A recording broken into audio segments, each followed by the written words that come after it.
Hello everybody, my name is Megan and this is a 5-star predictions video.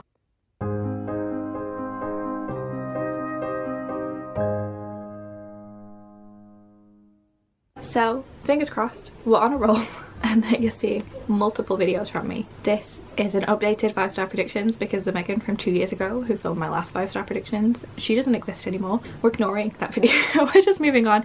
I have not read all of the books on it yet and I don't plan to read some of them anytime soon, and I don't want to not do this video while I'm excited about these books and hopefully like get me reading them. I don't want to wait until I've done that, because like when am I reading Crescent City, when am I reading The Bone Season, like I could not tell you.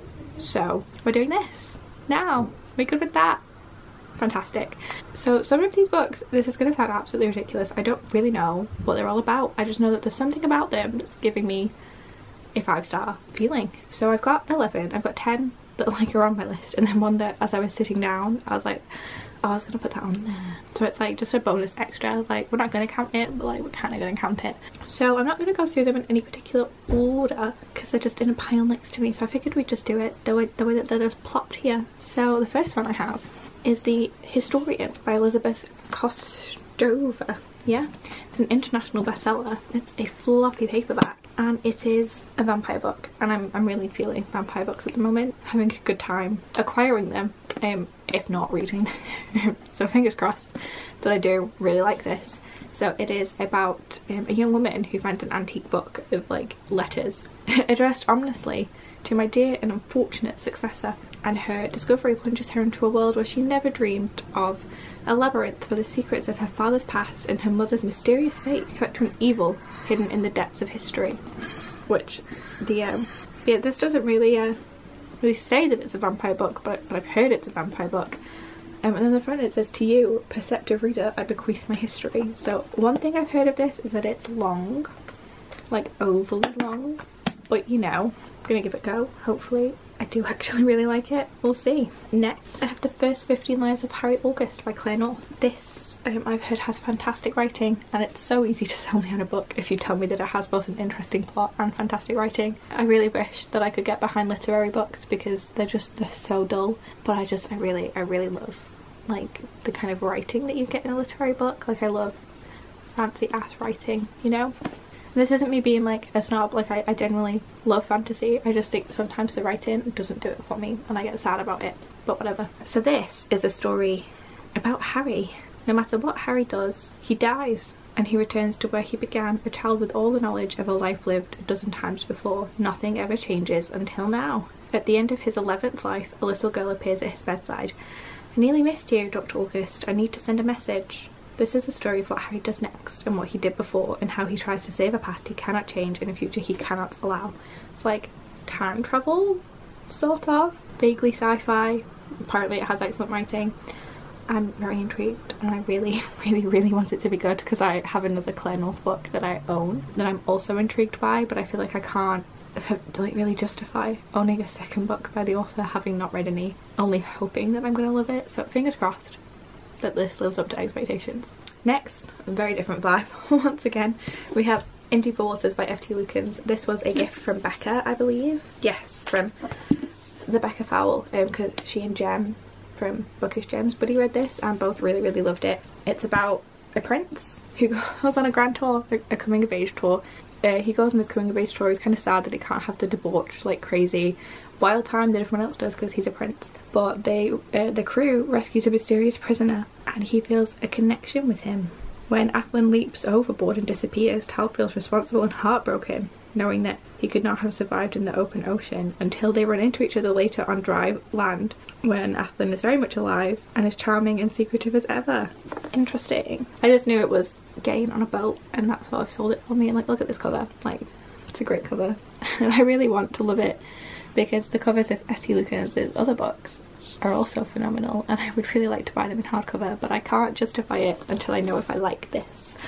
So this is sort of lesser. I definitely think it's going to be a 5-star, and more like I desperately hope it's going to be a 5-star.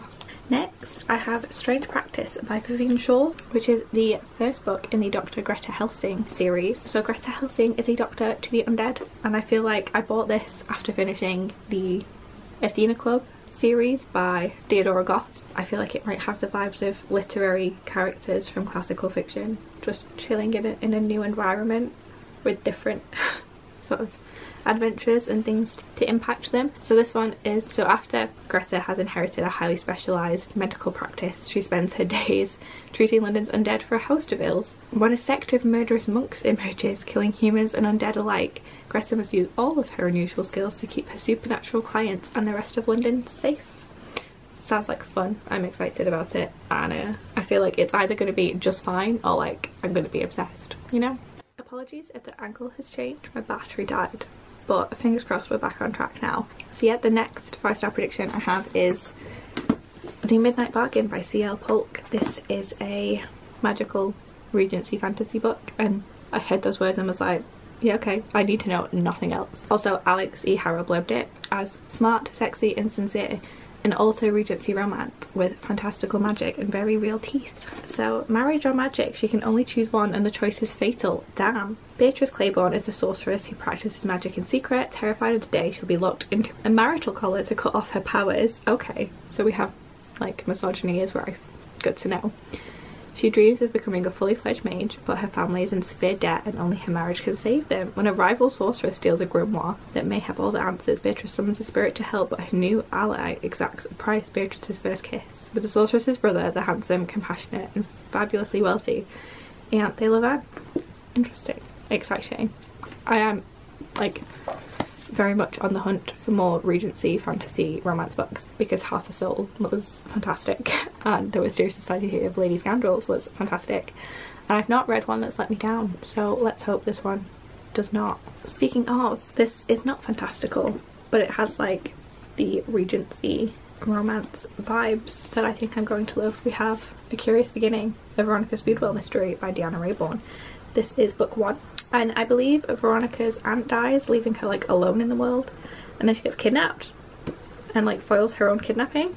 Yeah, so she's left after burying her spinster aunt. Orphan Veronica, left alone, free to travel the world, she intends to embark upon the journey of a lifetime. But she thwarts her own attempted abduction with the help of an enigmatic German baron who offers her sanctuary and the care of his friend Stoker. I've heard things about Stoker. I'm excited about Veronica and Stoker. I don't really know what the mystery is. Like, are they just trying to figure out who kidnapped her? I don't know, but like this sounds like everything that I need in my life right now. So 5-star prediction. I hope I love it because then I can justify buying the rest of the series in the American paperbacks and we don't need to talk about it. Next, this is sort of like a bit of a wild card. We have The Ballad of Perilous Graves by Alex Jennings. I've not really heard anything at all about this, like no one has talked about it. Like I haven't really heard any reviews from like people and not just the things on the back of the book, but it sounds so fun, and so many fantasy books that I really enjoy come from Orbit, who published this one, so I'm intrigued. And it's a floppy paperback, which has to mean something, you know?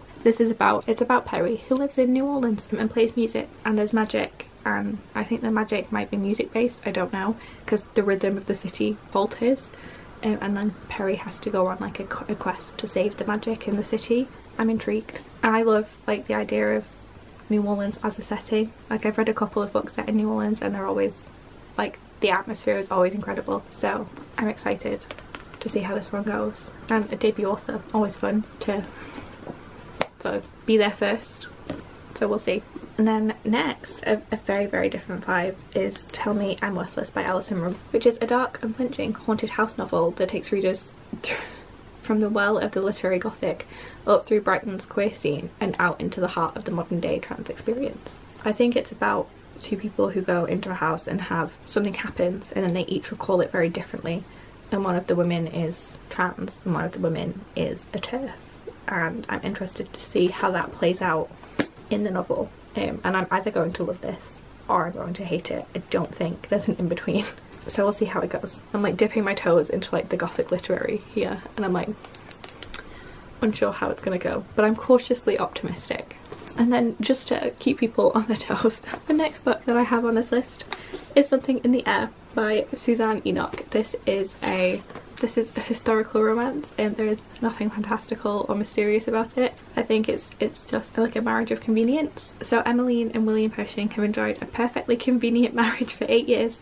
Their relationship is a seamless blend of their talents and goals. They've settled into separate, well-ordered lives beneath the same roof and are content to stay that way. Oh, I think William's been pining the entire time. That's fun. So Emily's grandfather summons them both for a birthday celebration and demands they bring their 2 angelic children.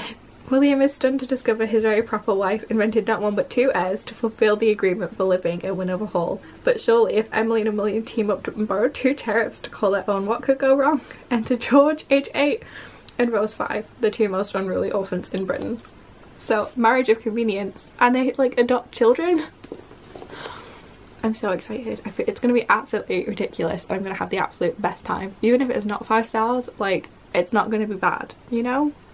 And the final like book on the actual list, and not the one that I just remembered to throw one at the end, is Wake Siren by Nina McLaughlin, which is like an Ovid retelling. So it's each sort of, I think, female character in Ovid's like tale gets a couple of pages to like retell their story, and it's either going to be frustrating because there's not going to be enough of each character. So like for example, you've got Daphne from page 3 and then Arachne starts at page 11 and then Callisto is page 25. Like there's not a massive amount of pages for each character, but like I'm hoping that what there is excellent, because I do love a Greek retelling, and I have a lot on my shelves and I just need to start getting to them because I keep buying them thinking yeah I'm gonna love this, and then I don't read them. So I think out of all the ones on my shelves, this is the one that I have the highest hopes for. I am obsessed with the cover. I think it's fantastic, so we'll see how it goes. Fingers crossed. And the final one, just like the wild card that I just do on here because is 7 Faceless Saints by M.K. Lobb. I am a massive fan of The Whispering Dark by Kelly Andrew, and Kelly Andrew is friends with the author, so I feel I'm taking it with a grain of salt, but she was raving about this book as it was coming out, and then everything I saw about it made me more and more intrigued. The only reason I'm hesitant is because I do think it's YA, and it's just not my favourite genre at the moment, YA fantasy, because the writing just always sort of hurts me a little bit. I just always want it to just be a little bit like sleeker and prettier and just more, which is why I don't read it as much, because I know that that's not what I'm going to get, and I don't want to go into a book knowing that I'm going to want something different from it. But everything I've heard about this has me intrigued, so it's a tentative. I could really like this. This is about a girl who wants to take down the corrupt sort of city and the young captain of the guard who wants to catch a killer, and they have to team up to help each other accomplish their goals, and it's a very, very pretty edition. It has potential, so I'm hoping that Kelly Andrew does not let me down with this wreck, you know? So that's it. That is 11 5-star predictions that I'm hoping to get to within the next calendar year. Can I do it? We don't know. I very much consciously made the choice to not pick books from authors I've read before or direct sequels, because I felt like I wanted to just have new authors that I could try and get experience reading from, so I could know whether or not I need to be more excited for their works coming out in the future. But if you want to see a video where I talk about authors that I've already read who have books coming out, or books I've not read that I'm excited to read, let me know, because I feel like it would be interesting for me personally to have a look through my shelves and see what authors I have multiple books from that I've just not been reading, you know? But yeah, that's it for me today. Fingers crossed that I keep posting consistently. Hold me to it, but not really, because a girl's tired, you know? Just gotta do what we can. And I will hopefully see you with a new video soon. Please remember to like, comment and subscribe if you want to. Bye.